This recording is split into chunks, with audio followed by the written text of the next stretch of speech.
Ég kom með Bjarka Pétursson, Borgnesinginn, sem var að spila annan hringinn í lokaúrtökumótinu fyrir Evrópumótaröðina á 5 hökumundu pari. Fékk 6 fugla og 1 skolla. Hver svona þín fyrstu viðbrögð eftir hringinn, Bjarki? Bara sáttur sko. Það var svona gott plan í gær, eftir hringinn í gær sem var smá ströggl að koma sér sem fyrst niður á parið sem var svona fyrir 9 markmið og náðum að setja bóki á 17 hjá mér á 8.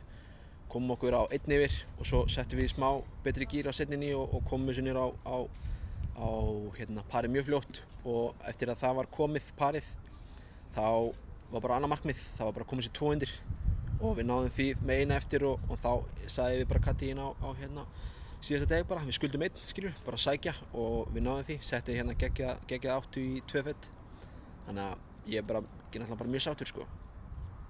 Í gær varstu svona í smá vandræðum á fyrri nýju með sláttinn, en hann kom svona á seinni nýju í gær og það hefur væntanlega bara verið framhald á því í dag. Já, þú veist, hérna er svona mitt take á þessu. Seinni nýju þessi völlur og seinni nýju á hinum bjóða miklu meira upp á dræfera.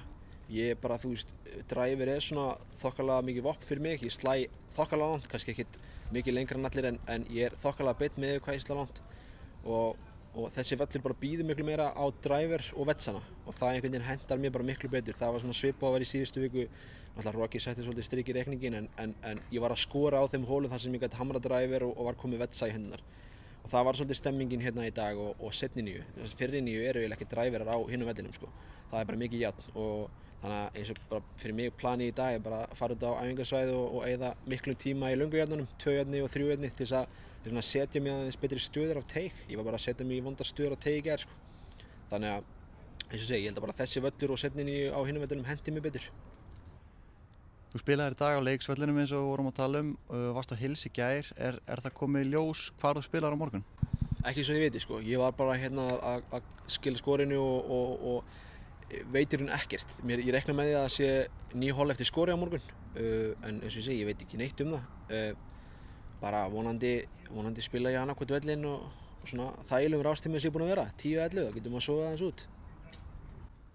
Svona til að gefa fólki aðeins innsýn í hvernig þú varst að spila í dag, þá sagðirðu mér áðan að þú hefði verið með 14 flatir í regulation, það er ekki rétt og í raun og veru bara þessi eini skolli þar sem að þú rétt missir flötina en annars varstu í raun og veru aldrei í vandræðum, er það ekki rétt? Jú, það má eiginlega segja sko að ég missið 4 flatir og í 3 af þeim 4 er ég að púta, bara fett út af sko. Þannig að eini skollin kom frá eina vippinu í dag, þannig að það er kannski við maður kíkja aðeins að vippa á eftir. Nei, það er tölfræðin var fín og svona tölfræði sýnir bara að það var ekkert mikið vesen. Þú veist, ég var að slá mig á braut eða mjög nálægt braut og þaðan var boltinn bara á gríni og þá var þetta svolítið að velta púttunum sem að, þú veist, sem betur fer bara datt svona. Ég get ekkert sagt, þú kannski fylgdist með og getur kannski kommentað á það en mér fannst bara þetta bara svona það sem var fer. Þú veist, þetta var ekkert sull hjá mér sko. Þetta var bara metrarnir og 2 metrarnir fóru onni sem var ekkert endilega að gerast í gær sko. Glæsilegt. Gangi þér vel í mótinu. Takk fyrir.